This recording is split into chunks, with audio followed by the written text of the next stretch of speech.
అందరికీ తెలుసు కదా, నేను మీ విలేజ్ బాయ్. అందరూ టౌన్లో ఉండేవాళ్ళు అంతా నిమ్మలంగా కాలేజ్ లేచి ప్రశాంతంగా కాలేజ్ పోతారు. అంటే వాళ్ళు ఎప్పుడన్నా లేచు, ఎప్పుడన్నా పీజీలు ఉండేవాళ్ళు అట్లా అదంతా. కానీ పల్లెటూరులో ఉండరు ఎట్లా తెలుసా, ఇద్దరు లేచి ఆవులు పావులు పేడ అంతా చూసుకొని మళ్ళీ అదొకటైతే ఆవులు కట్టేసి కూడా మేమే కాలేజ్ వాళ్ళ. అది ఎంత లేట్ అవుతుంది ఎట్లా అవుతుంది అవన్నీ వాళ్ళకి అవుట్ ఆఫ్ క్వశ్చన్ మా అమ్మ వాళ్ళకి. కానీ వాళ్ళు చెప్పిన పని బట్టి చేస్తూనే ఉండాల. చేయకపోతే మనకు ఎమోషనల్ డ్యామేజ్తో కొడతారు. వాళ్ళు కొట్టరు, చేతితో కడుతోనే పడ కొడతారు. రెండేళ్ళు కొట్టించుకుని గమ్ముడు పచ్చ. వాళ్ళు చెప్పే మాటలకి ఏమేమి ఒరే నిజమేనే మరా మేము చేసేది అంత తప్పే,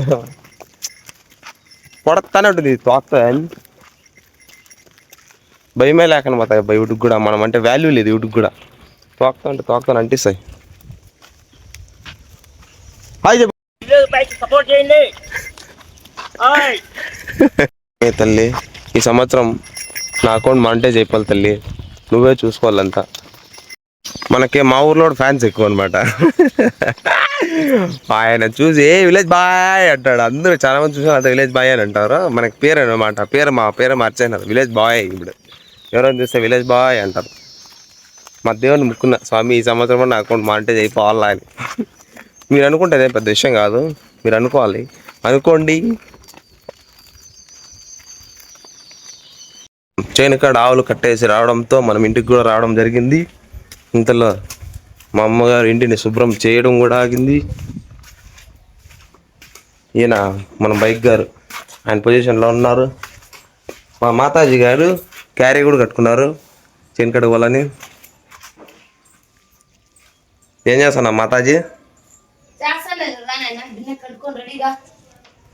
పంపించేదంతా అట్లా పనులకి మళ్ళా రెడీగా అనేది మీకెన్నా న్యాయమా? యాప్లతో రుద్దండి, పళ్ళు బాగుంటాయి, హెల్దీగా ఉంటారు.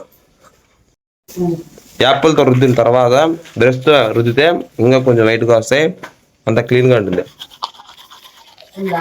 పళ్ళు.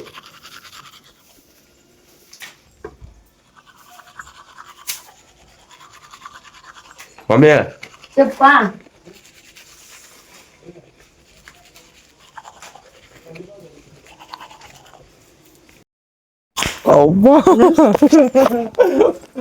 మా మాతాజీ గారికి నేను ప్రశాంతంగా ఉంటే నచ్చదనమాట. ఏదో పని తాలాడి పెడతాడు.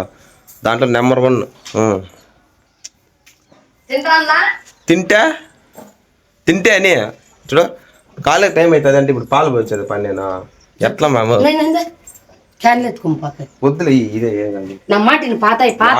అడిగిపోతాయి. యాడికి పావులేమా, యాడ పావు, టెన్షన్ పడద్దు. కాలేజ్కి రెడీ అయిపోయినాం, కాలేజ్కి స్టార్ట్ అవుతున్నాం. కాలేజ్కి ఎంతవరకు వీడియో మొత్తం లాంగ్గా చూడండి. Let's go to the college.